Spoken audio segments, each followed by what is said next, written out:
I just noticed it really wasn't playing to my strengths. It was taking up a lot of mental energy because I was having to readjust actually some of my baseline values to a certain extent, and it was exhausting.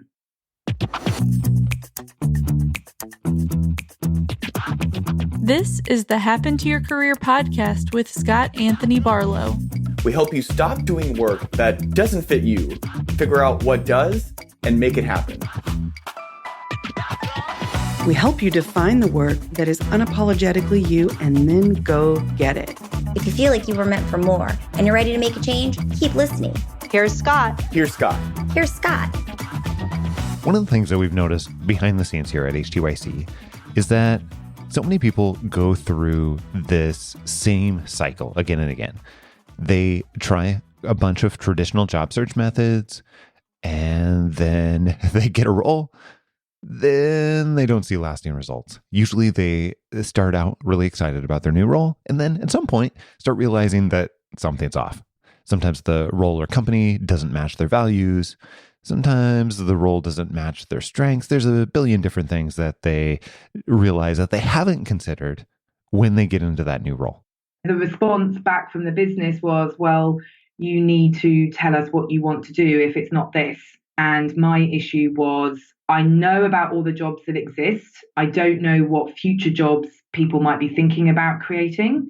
So I was struggling. I didn't think I wanted to do any of the jobs that I sort of saw existed, the people I interacted with regularly. That's Laura Parker. She used to work for a global law firm for 12 years, and then she made a change to this technology company 2 years ago. It didn't take her long for her to realize that she needed to make another change, and that's where she found this podcast. But hold on, I'm getting ahead of her story here. We need to jump back first and see why she needed to leave that law firm in the first place. So before joining this technology company, I had spent about 12 years working predominantly for one global law firm. And I had a variety of roles. I had the opportunity to go to Hong Kong with them for a couple of years.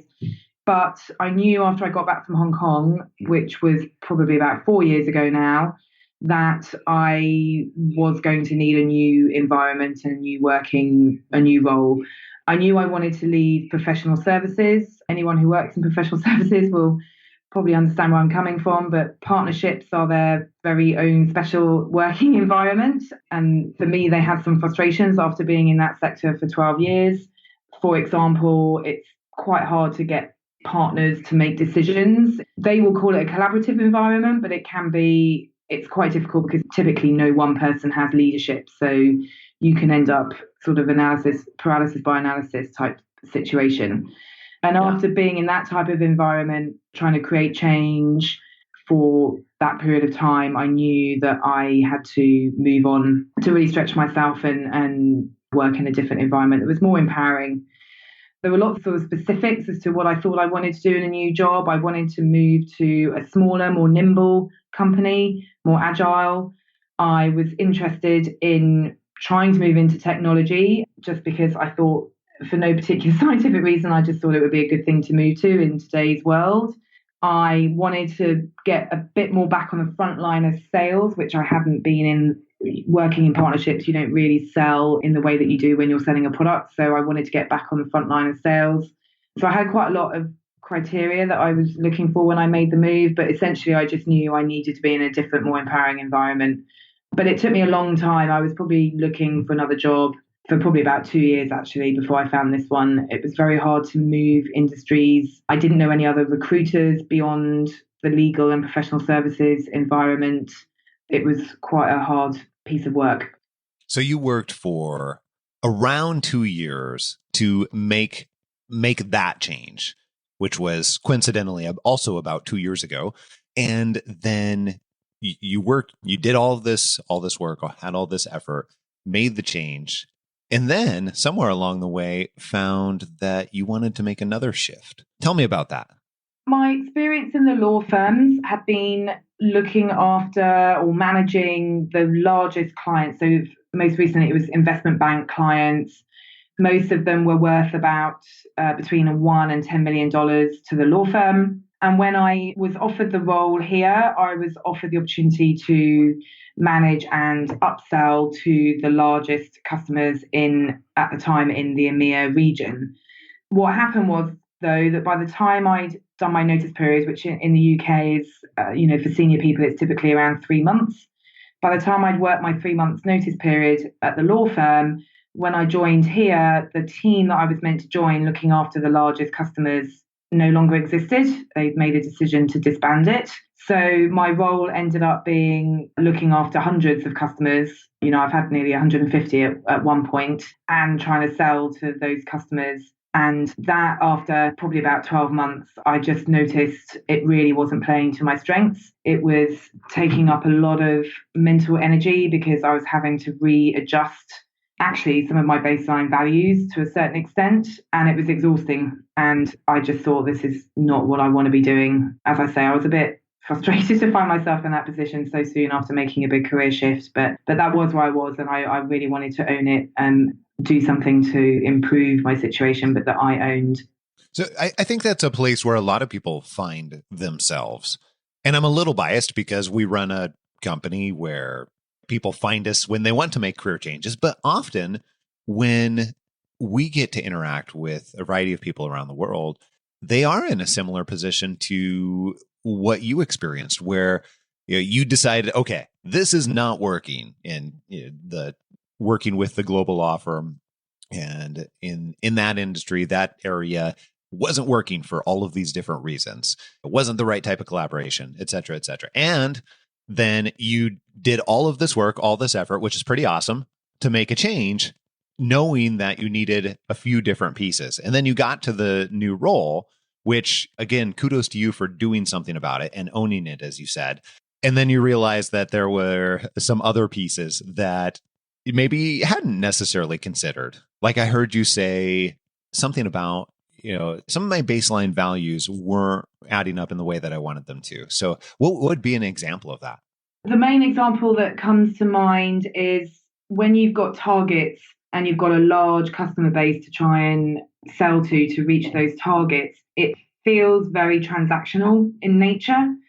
And that is not what I had spent 12 years doing beforehand. My strengths and I guess my values align to really building relationships for the long term, bringing value to people, understanding what they value, and then figuring out how I can bring that to their table. And I just didn't have the opportunity to do that when I had to try and keep in touch with 150 different customers and try and sell to them. It was just very transactional, and that it meant I was turning up on phone calls I was used to knowing everything that went on in the customers I had before, probably more than the partners. And that wasn't the case here. I was sort of having to be dropped in without having done research, without having had the time to sit down and talk to people, without really potentially ever having met people before on the customer side. That was probably the prime example of where I thought this just isn't sitting well with how I want to operate. It's just, that's the job. It wasn't, there are plenty of people out there that will love that sort of moving, fast pace, moving from customer to customer, but it just didn't sit well with me.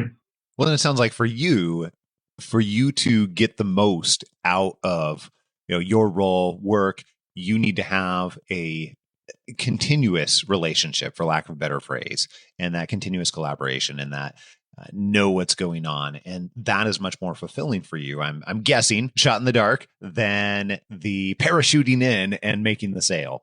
Yes, absolutely.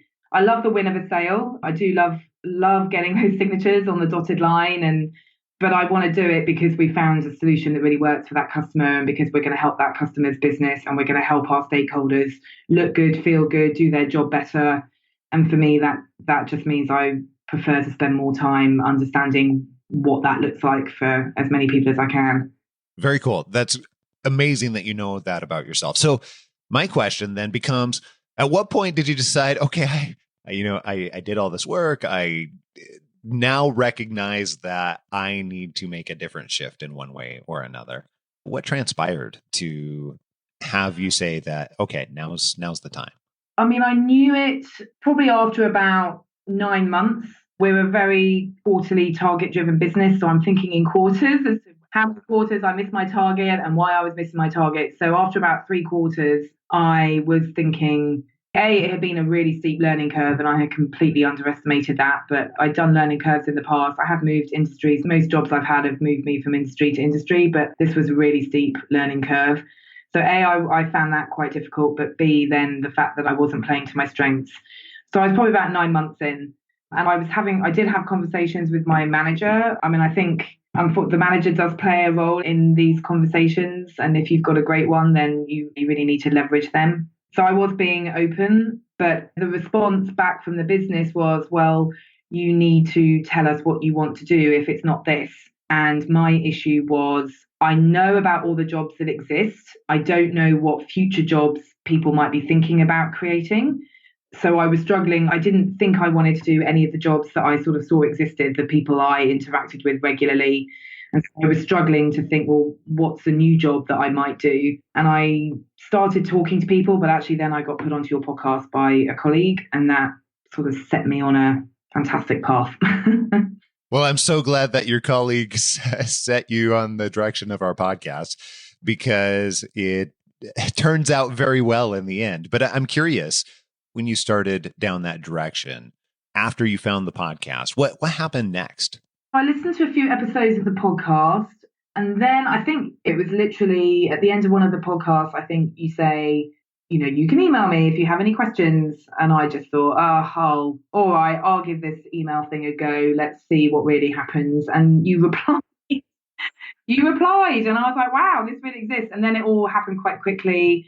I had an initial call. I can't remember who with, sorry, but he was asking some great questions about my situation and what I thought I wanted to do. And then that sort of got me onto the Career Change Bootcamp program.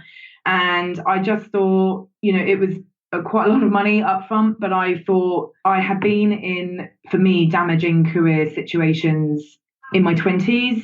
And that had happened to me twice before, and I've managed to get out of them.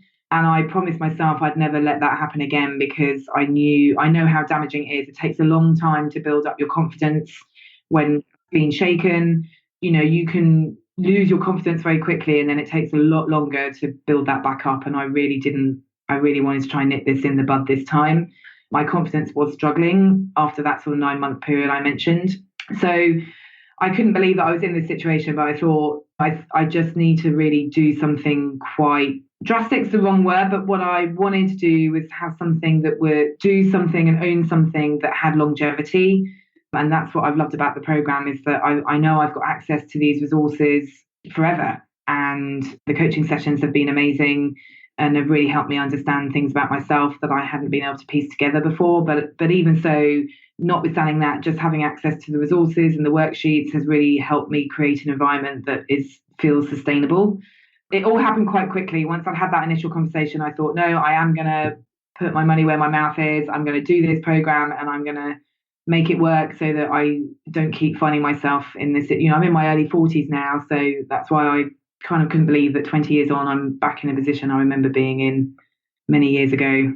So share with us what at this point has happened, because as you said, for you, it has moved rather quickly. But what are you getting to do right now? Because you're in a state of transition, right? Yes. I kicked off the Career Change Bootcamp and was quite religious about that. Set up my coaching sessions, did all the pre-work, and I blocked the time out, made the time to do it all. So that was all sort of following the process. At the same time, what I had decided to own as well was start talking to other people around the business here to find out, and quite a few people here have changed roles, like significantly changed from department to department. And a couple of people in the London office had done that. So I started talking to them about how they'd done that. And the common theme was being clear with your manager that you want to move, but also going out to the business and finding out what's going on in bits that you don't know about, parts of the business you don't know about, so that you can actually come up with some options. So that's what I did. I started getting in touch with senior people, not so senior people in departments that I thought I might want to work in. We're not very big in London here. There's only about 40 of us now. So I was contacting people in our San Francisco, Melbourne, New York offices. And just they were people who had either shifted roles quite significantly and I wanted to find out how they'd done that, or they were people, as I say, who were in departments that I thought maybe I'd be interested in working in, or they were just quite senior people that have a broad scope of what's going on. They see more broadly what's going on than I would, so I could get their take as to what they thought the challenges in the business were and where some extra effort would be valued. And I had all those conversations. I worked through what my questions were going to be that I was asking them. So I kept the same questions for everybody. So that allowed me to have some themes coming out from all those conversations, so I could spot patterns and actually come up with a plan and not just have lots of random bits of information that didn't connect. So I got some really great intelligence from that. And it was through those conversations plus all the career change bootcamp stuff to help me really understand what my strengths were that allowed me to design. Essentially, I've designed a job for myself here. I took that to my manager, was great. He supported me in getting that up to the leadership. And where I'm at now is the leadership bought into it. They didn't want it to be a sort of all in right now. So that's the transition point. Also, because I do carry a target and we have investors who care about revenue. So I can appreciate that there's a bit of a business imperative for me to keep bringing in some of the revenue that I'm targeted for, but they have dropped my revenue target by 20% to allow me to spend 20% of my time on the new role, sort of scoping it out. And then I know they've created a backfill they're starting the process for having a backfill for me in the summer. Okay, so in that 20% and the role that you're shifting to, what do you get to do? So right now, a couple of key things have happened. There was an offsite in our San Francisco office for a group of people that are quite instrumental. So the role I scoped out does involve supporting our largest customers. You won't be surprised to hear. We have about Not surprised. We have about 80 of those across the whole business. And we have a group of 4 people that are responsible for kind of delivering our product to that customer. Those 4 people had an offsite last week in San Francisco. So I went to that offsite and have been able to contribute to that. And part of my role will be to start to understand, at the moment, all 4 of them is kind of treating that role a little bit differently. They're delivering different things in different ways to the customers. So we're trying to bring some standardization to then allow people to flex where they need to, but where we're kind of starting from a bit more of a more standard approach. So that was one thing that I've kicked off. And then other than that, the main thing I'm doing for the rest of this quarter, and again, I've really been very clear as to how many days this quarter, the 20% means I can contribute. That helps set expectations and help people not expect too much from me or me expect too much from myself. So with the time taken in San Francisco, I mapped out how many other days I had left, and I'm using those days to start connecting to other people with this new hat on to see what they think the value that I could bring in this new role and what challenges they've got that they'd like some extra resource and support around. So I'm on a bit of a fact-finding mission until the end of March for sure, initially. How would you describe some of your strengths and how they fit into this new role? Which I understand this role doesn't have a name yet. And honestly, I think that it might be easier if a lot of different roles had the name and we just focused on what they actually do and what your function is and what results you do deliver. But for you have done a great job identifying some of your strengths and what you want. But if you can share just a little bit about how you describe your strengths and where they fit into this role.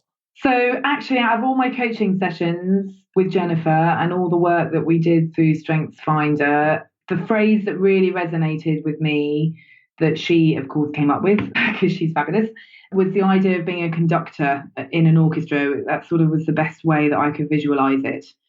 And when I look back at where I've been most successful, it is getting people focused on an outcome, bringing the moving parts together, trying to streamline things, but enabling people at the same time. And that was the crux of what I thought I could bring. We're a fast-growing business. We'll probably double in size again this year. It's a really real opportunity to get people aligned in a direction. As I say, help enable people to focus on aspects they might not currently be able to because everyone's too busy rushing around.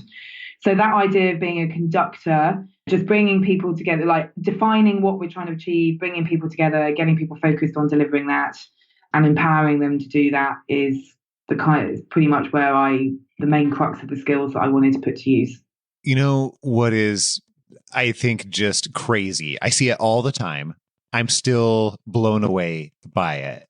The simple fact that when you, and I think you've done such a great job of this, when you go through and get clear about what you want, all of a sudden that puts you in a much better position to be able to ask for exactly what you want. And the crazy part is that when you ask for what you want, then people are so much more likely to get what it is that they actually want. And I think you've done such a phenomenal job of that here. So kudos to you, first of all. And then second of all, I'm really curious about something that you said earlier.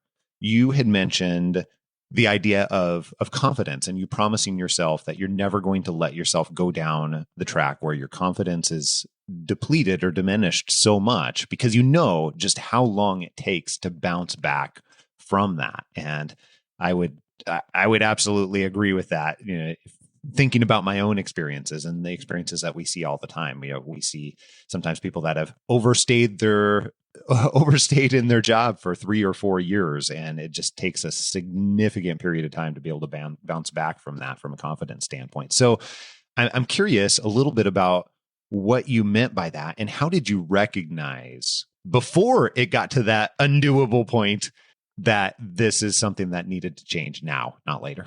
Yeah, I mean, I recognized it quite quickly because of having been in the situation before, albeit it was a long time ago, but so I recognized it quite quickly. It was a while before I figured out what to do about it. And I had, as I say, I had the conversation with my manager that I wasn't enjoying where I was. I knew I wasn't delivering what they needed the role to deliver, but I was struggling with that, as I mentioned, for some of the sort of values way I operate.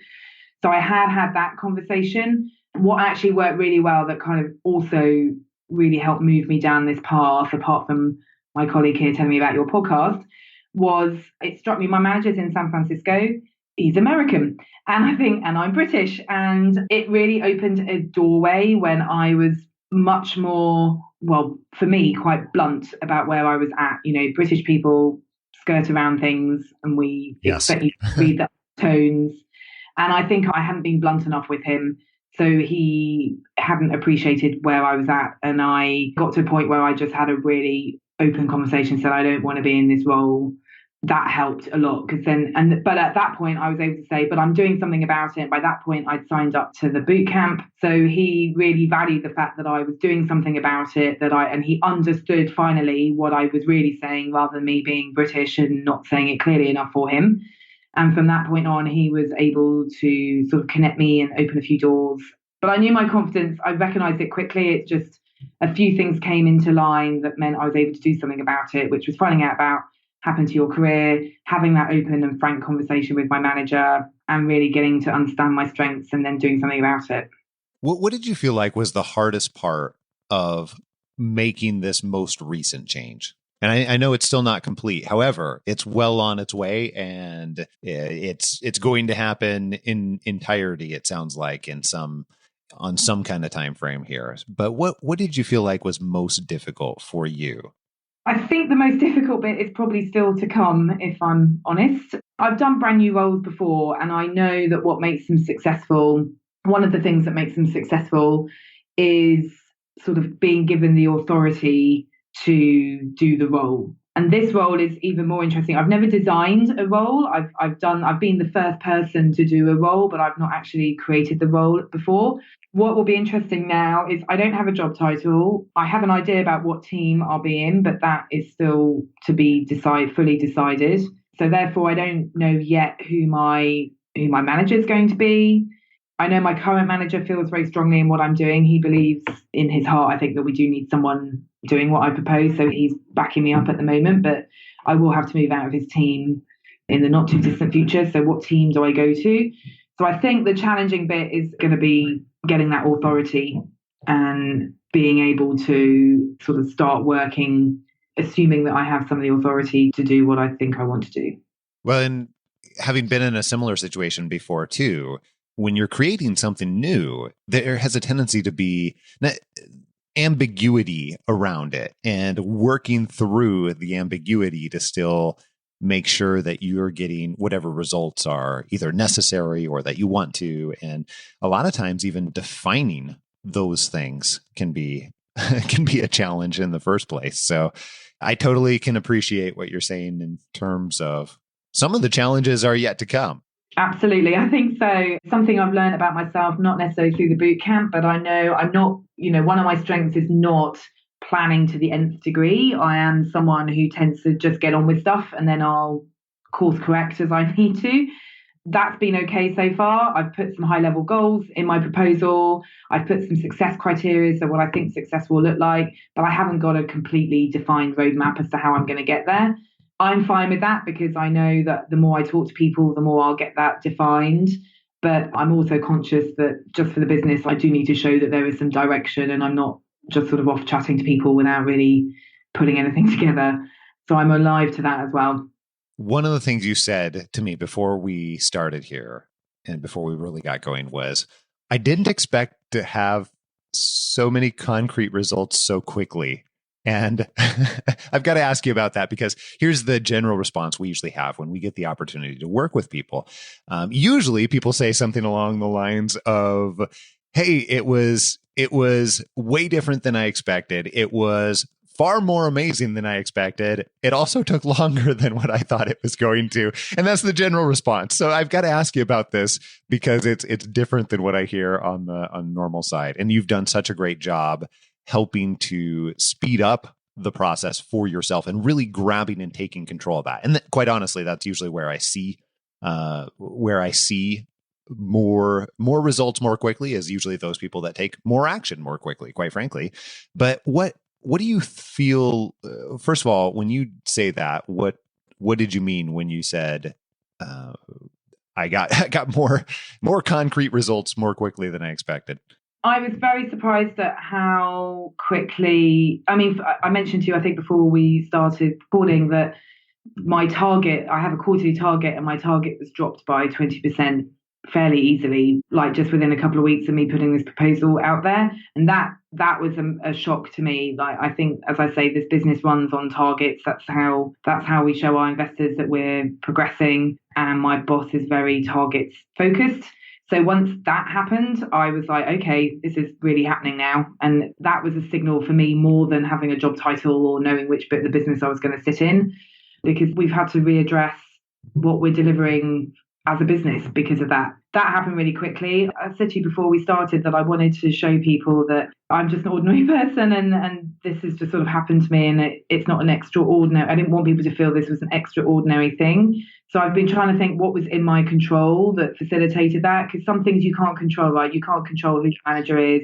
You can't control whether they have the right outlook to support you or whether they care. But when I think about what actually progressed this, definitely doing the boot camp helped. And, obviously I would recommend people do your boot camp, but I think what it showed the company here was that I was serious and I actually came with some pretty decent value-adding information when I had that proposal. Like, I'd been through some good thought processes about myself as to how I'd got to where I got to. So that was valuable, I think, and people can own that. And the other thing that really shifted was me having a very frank conversation with my manager, which I highlighted already. For me, I was at the point where I just thought I would just rather get this out in the open. If it causes massive issues, then I'll have to deal with that. But I just couldn't. I had to let him know where I was really at. So I would encourage people as far as they feel possible, just be really open with where you're at, but try and do that with a plan or some thinking as to what it could look like if it was different. So that's really interesting. It sounds like a big portion of what moved this along for you so quickly was being able to come to the table at a different level of preparedness and having thought through a lot of these things than what might otherwise have happened. And it sounds like there's a lot of contributors to that. Part of it was you taking control of the process. Part of it was getting to work with our team. And part of it was some of the other steps that you took throughout the process too. But I just want to say, first of all, congratulations, because I know, going and doing that and taking that level of control can absolutely be difficult. And doing that in such a short time period, I think it shows that almost anybody really can do this if you're focused on the pieces that you can influence and you can control, which I think was another factor that you alluded to as well. So really, really nice job. Yeah, absolutely. Absolutely. As I say, there are things that were within my control. There are things that, having a great manager, having a fast growth company where, I'm in a fast growth company where movement is quite common. That's not in everyone's control either. But I do, when I think about being open and being honest and being frank and then taking a bit of ownership over the process of what the future could look like, that is within our control, I think. Everybody has the ability to influence that. Yeah. I love it.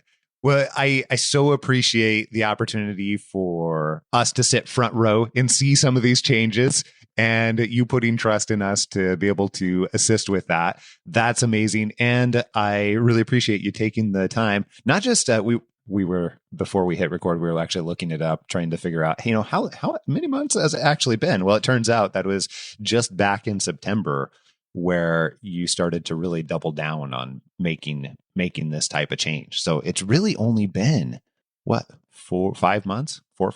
Yeah, probably less, probably more 4 months, because it just took us a while to get those schedules with time differences. But yeah, definitely by Christmas, I sort of knew that things were on the cards to change. Well, great job going from listener of the podcast into getting the results that you were looking for. I think that that's absolutely amazing. And thank you for taking the time and making the time. And I only have one more question for you. For people that find themselves in that situation where you were, maybe they had made a change or two before and recognizing that, something is amiss, values or otherwise, what advice would you give them when they're at that point? I'm trying to decide, should I make a change? Should I make another change? And if so, what does that look like? What advice would you give them?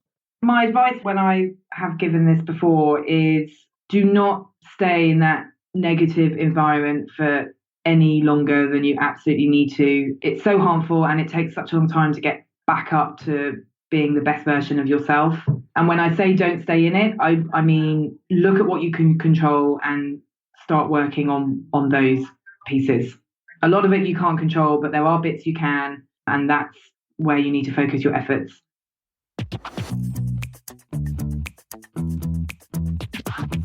Most of the episodes you've heard on Happen to Your Career showcase stories of people that have taken the steps to identify and land careers that they are absolutely enamored with, that match their strengths and are really what they want in their lives. If that's something that you're ready to begin taking steps towards, that's awesome. And we want to figure out how we can help. So here's what I would suggest. Take the next 5 seconds to open up your email app and email me directly. I'm going to give you my personal email address, scott@happentoyourcareer.com. Just email me and put conversation in the subject line. And when you do that, I'll introduce you to someone on our team who can have a super informal conversation with, and we'll figure out the very best type of help for you, whatever that looks like, and the very best way that we can support you to make it happen.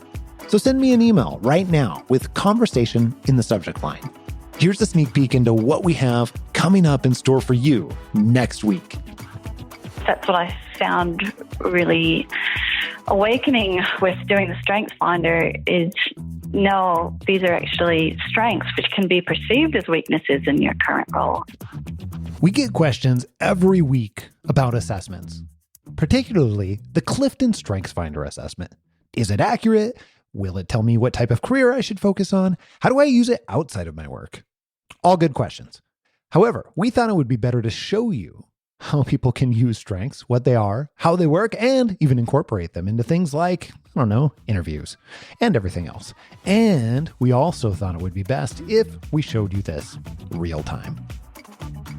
All that and plenty more next week right here on Happen to Your Career. Make sure that you don't miss it. And if you haven't already, click subscribe on your podcast player so that you can download this podcast in your sleep and you get it automatically, even the bonus episodes, every single week, sometimes multiple times a week.